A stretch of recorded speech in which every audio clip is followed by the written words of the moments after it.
All right, hey guys, what's up? Welcome back to another video. If you're new here, I'm super happy to have you. A little bit of a background. My name is Leanne. I'm 24. I live in Seattle, Washington with my husband and our cat. And I have been a personal trainer since 2018. I got certified through ACE, and then this past February, I also got my certification to be a health coach. I started training at my campus gym and taught some small groups. I met a lot of my friends and my my husband that way. So since 2018, I've worked in a few different gyms. I've taught some small groups.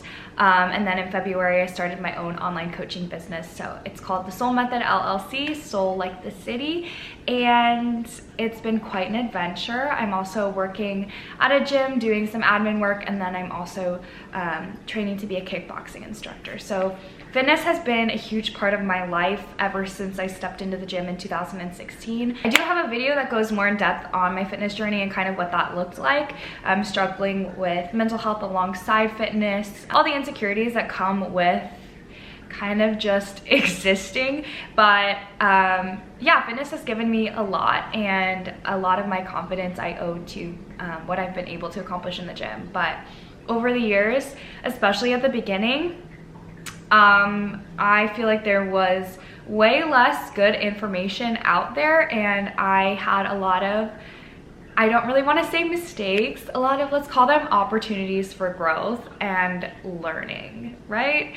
So I wanted to share some of the things that I wish I knew when I was a beginner in the gym. And the things that I'm sharing with you are things that I genuinely feel like kept me from making the progress that I was looking for and reaching my goals. And if I could go back and fast forward through that phase or skip that phase altogether, I would definitely do that. So I hope that this helps. So number one, the importance of rest days and eating enough food. So I feel like I was genuinely running myself into the ground, and I didn't realize that rest days are where you make progress and where you make gains.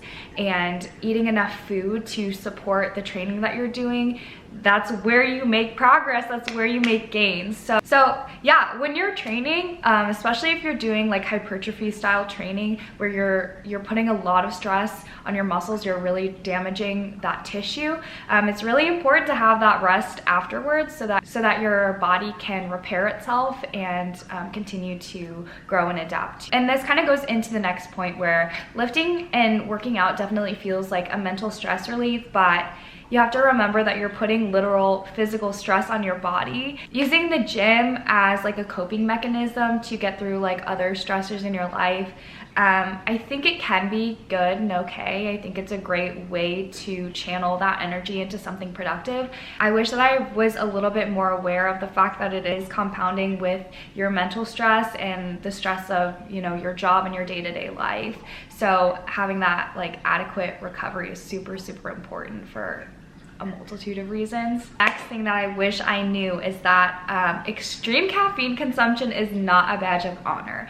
I don't know what it is about the fitness community, but at least when I was first starting out on my journey, and I still see this today, people were really bragging about how much caffeine they could consume, and I was one of them. I was literally dumping pre-workout into a Monster, and I was having like quad shots of espresso and just keeping myself super caffeinated from morning till night. Like I would lift at, you know, 9 or 10 p.m. sometimes, and I'm still taking pre-workout or drinking a double shot, whatever that was, a lot of energy drinks as well. And I think I just thought that it was super cool, and it's what you did, and it kind of was part of the fitness experience. It was like a bonding point as well. I'm sure if you work out, you know people that are like this, but at the end of the day, it's a pretty vicious cycle, right? So you're fueling yourself with caffeine to get through the day, to get through your workout, and then at the end of the day, you can't sleep because you're so hyped up on caffeine, so you're getting very poor quality sleep if you're sleeping at all, and then the next day you're tired because you didn't sleep well, so you drink more caffeine, and it just goes on and on and on, and it's really taking a toll on your central nervous system, and your workouts are gonna suffer, your quality of life overall, I think, is gonna suffer, especially if you're pursuing something like a fat loss phase. You You need to have good quality sleep. You need to be getting enough sleep, or it's really going to hinder your progress. Next thing I wish I knew, I'm not sure where I originally heard this phrase, but more is not always better. Better is better. When I first started lifting, I would literally go to the gym and do every single exercise I could think of. Like genuinely, I would be at the gym for 2 straight hours with my training volume was just ridiculously high. And I didn't know about the concept of junk volume, which is extra volume that you don't need, that's not pushing you further in the direction that you want to go. You're just putting more stress on your body for no reason. The most important part of training and where you're gonna see that growth and that progress is in the quality of your movements and the intention that you have behind them, the movement execution. If you have poor execution or you're doing way too much, you're really holding yourself back. And that is something that I did not realize. I thought that if I wasn't where I wanted to be, if I didn't look the way that I wanted to look or feel the way I wanted to feel, the answer was to always add more. So more cardio, more sets, more reps, more volume, longer sessions, and that just is not the case. My whole philosophy is I want to be able to optimize what I'm doing so that I can do the least amount possible while still making the most progress I can. And you know, we're busy, we have a lot going on, we have other parts of our lives that need our time, attention, and energy. So if I can optimize my training sessions, I definitely want to be doing that. And there is a lot of evidence that provides kind of a range of volume that you should be looking for depending on the different phase that you're pursuing. So I can definitely make another video or make some posts about that if you're interested. Next up is kind of talking about nutrition.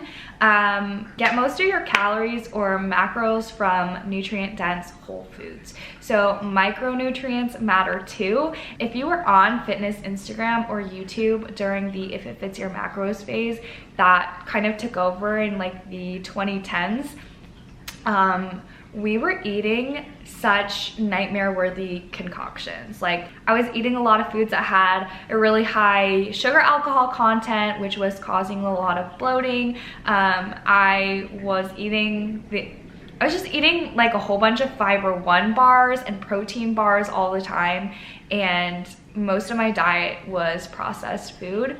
Calories in and calories out is going to determine weight gain or weight loss, but also what you eat matters. And I think there was a really big phase of where it was like calories in, calories out is king and nothing else matters. And now I know that there's a lot more nuance to that, and how you feel your body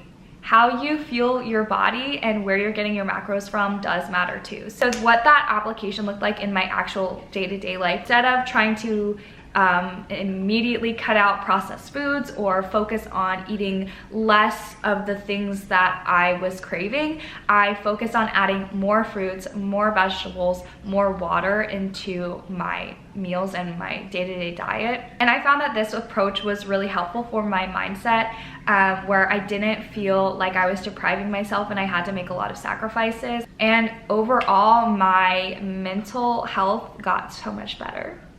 Something that I was doing a lot in the beginning of my fitness journey was weighing myself morning, noon, and night, and body checking. So every time I would like walk past a mirror, or I would wake up, or I would eat something, I was staring at myself like naked in the mirror, picking myself apart, pinching, pulling. It was just super unhealthy. And so my advice to you is to give yourself space away from checking out your body and focusing on the physical appearance.